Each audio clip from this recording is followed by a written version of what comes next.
Hello friends, super magic રસોઈમાં મિત્રો હું આપણું સ્વાગત કરું છું।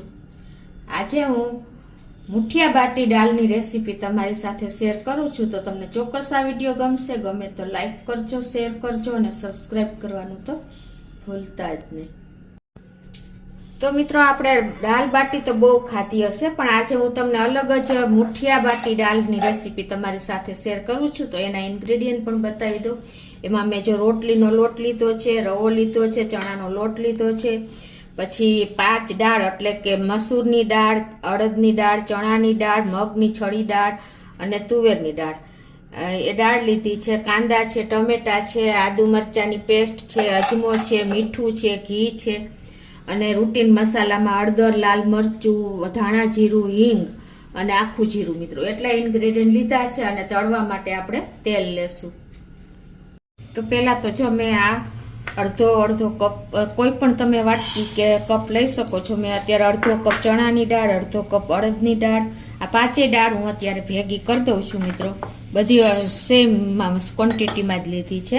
હવે એને આપણે 4 થી 5 પાણીએ ધોઈ અને એકદમ સરસ આપણે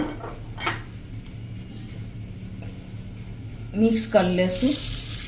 આ રીતે 4 થી 5 પાણીએ ધોઈ નાખશું। તો આ રીતે જો મેં મગની છડી દાળ, તુવેરની દાળ, અડદની દાળ, મસૂરની દાળ અને ચણાની દાળ 5 દાળને મેં ધોઈ લીધી છે। અને હવે એને આપણે ગેસ ઓન કરીને કુકરમાં નાખી દેશું।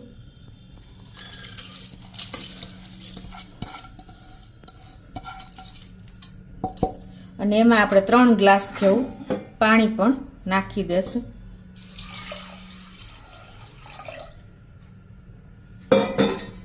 હવે આને આપણે સ્લો ફ્લેમ ઉપર 5 વિસલ કરી લેશું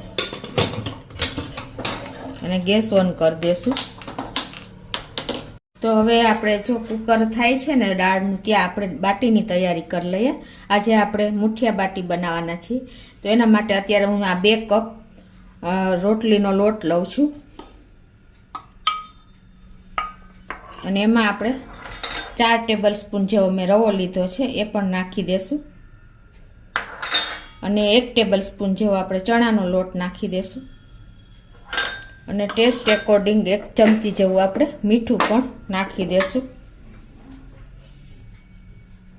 અને એમાં આપણે 1 ટીસ્પૂન જેવો અજમો નાખી દેશું। અજમાને સેજ આપણે હાથેથી મસળીને નાખશું। બાટીમાં અજમાનો ટેસ્ટ બહુ સરસ આવે છે। અને એમાં આપણે મુઠ્ઠી પડતું 4 ટેબલ સ્પૂન જેવું મોણ નાખી દેશું। આ અત્યારે હું ઘીનું મોણ લઉં છું, તમે તેલનું નાખવું હોય તો પણ નાખી શકો છો। અને હવે આ બધું આપણે મિક્સ કરી લેશું।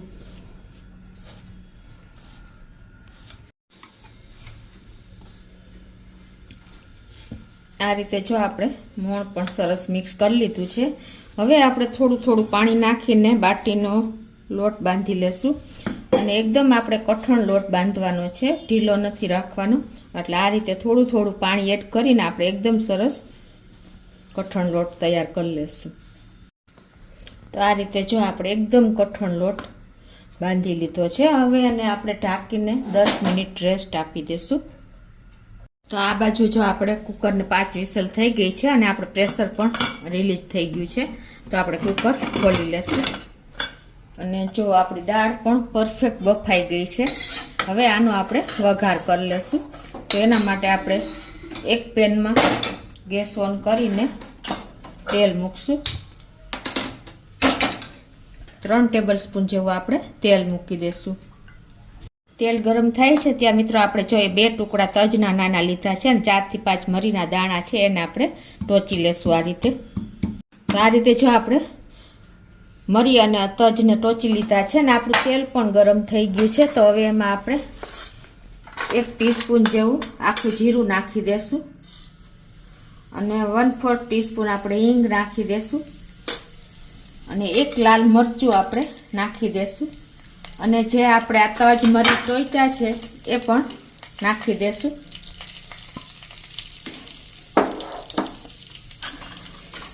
અને એમાં આપણે 1 ટીસ્પૂન આદુ મરચાની પેસ્ટ પણ નાખી દેશું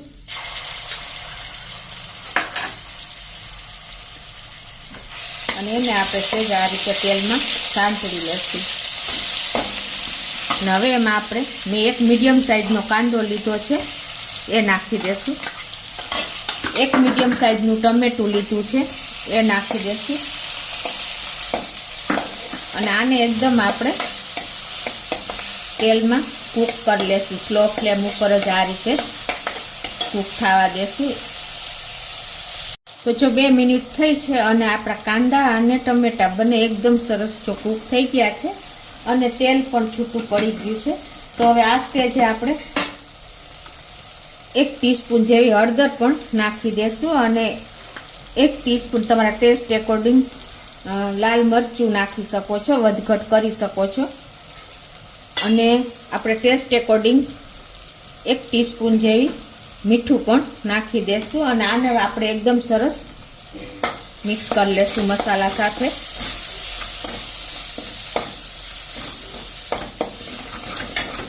અને આ સ્ટેજે લાસ્ટમાં આપણે 2 ટેબલ સ્પૂન જેવું ધાણા જીરું પણ નાખી દેશું. અને હવે આપણા મસાલા ન દાચે એટલા માટે આ રીતે આપણે તરત જ જે બોઇલ કરેલી દાળ છે પંચરત્ન દાળ એ નાખી દેશું.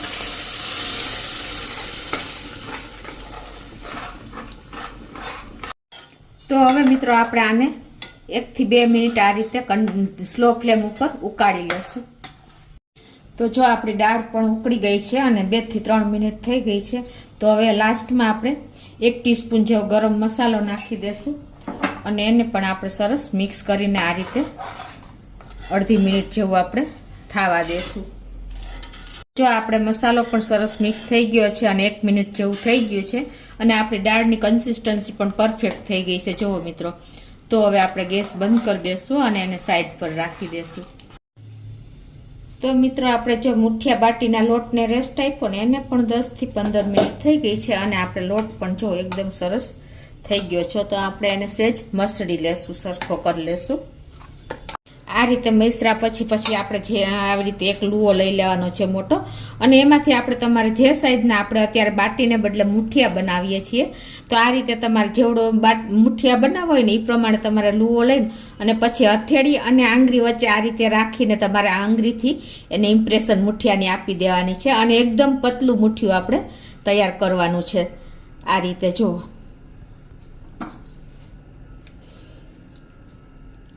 તો આ રીતે જો આપણે બધા મુઠિયા તૈયાર કરી લેશું. તો આ રીતે જો આપણે બધા મુઠિયા તૈયાર કરી લીધા છે અને આપણે જો આપણે તેલ પણ ગરમ કરવા મૂકી દીધું છે મિત્રો. ગેસની ફ્લેમ અત્યારે આપણે મીડિયમ જ રાખશું અને આ રીતે આપણે એક પછી એક મુઠિયા મૂકતા જાશું. ફૂલ ફ્લેમ આપણે નથી રાખવાની. એનું કારણ એ છે કે નહીંતર વચ્ચેથી તમારા મુઠિયા કઠણ ચડશે નહીં બરાબર અને કઠણ રહેશે મિત્રો. આ રીતે આપણે જેટલા તેલમાં આવે ને એટલા મુઠિયા મૂકી દેશું અને એને 1 મિનિટ થવા દેશું. તો આ રીતે જો 1-2 મિનિટમાં આપણે એક સાઈડ થઈ જાય ને એટલે આપણે આ રીતે ટર્ન કરી લેશું મુઠિયાને. અને ગેસની ફ્લેમ તો મિત્રો આપણે જો બહુ તેલ ગરમ થઈ ગયું હોય તો તમારે સ્લો જ કરી નાખવાની છે અને આ રીતે તમારે એને તળી લેવાના છે એટલે કે ફ્રાય કરી લેવાના છે. મિત્રો આપણે બાટી કરતાં પણ આ મુઠિયા એકદમ ટેસ્ટી લાગે છે. એનું કારણ એ છે કે આપણે આ મુઠિયાને ફ્રાય કર્યા છે. તમે એક વખત આ રીતે ચોક્કસ ટ્રાય કરજો, પછી તમે કોમેન્ટમાં જણાવજો કે આપણને આ મુઠિયા બાટી કેવી લાગી. તો આ રીતે જો આપણા બધા મુઠિયા એકદમ સરસ ફ્રાય થઈ ગયા છે. તમને ખ્યાલ પણ આવી જતો હશે. આ રીતના આપણે ગોલ્ડન બ્રાઉન કલરના થાય ને ત્યાં સુધી આપણે એને સ્લો ટુ મીડિયમ ફ્લેમ ઉપર તળવાના છે. તો હવે એક બાઉલમાં લઈ લેશું.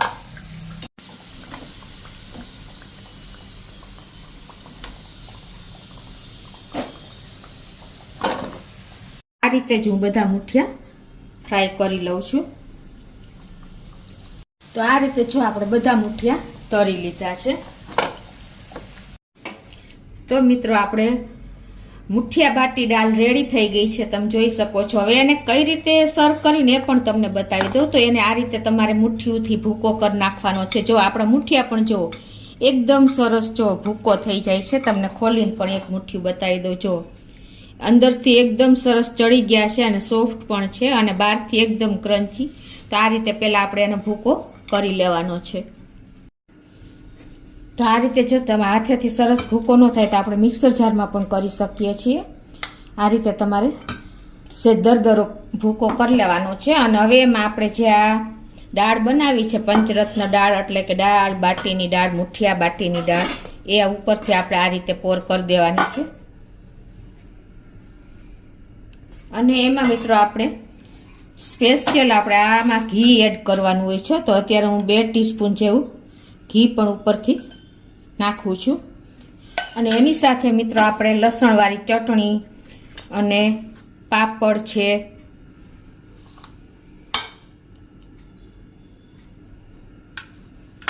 અને કાંદા, આ રીતે આપણે મુઠિયા બાટીમાં આ રીતે સર્વ કરીને પીરસાય છે મિત્રો.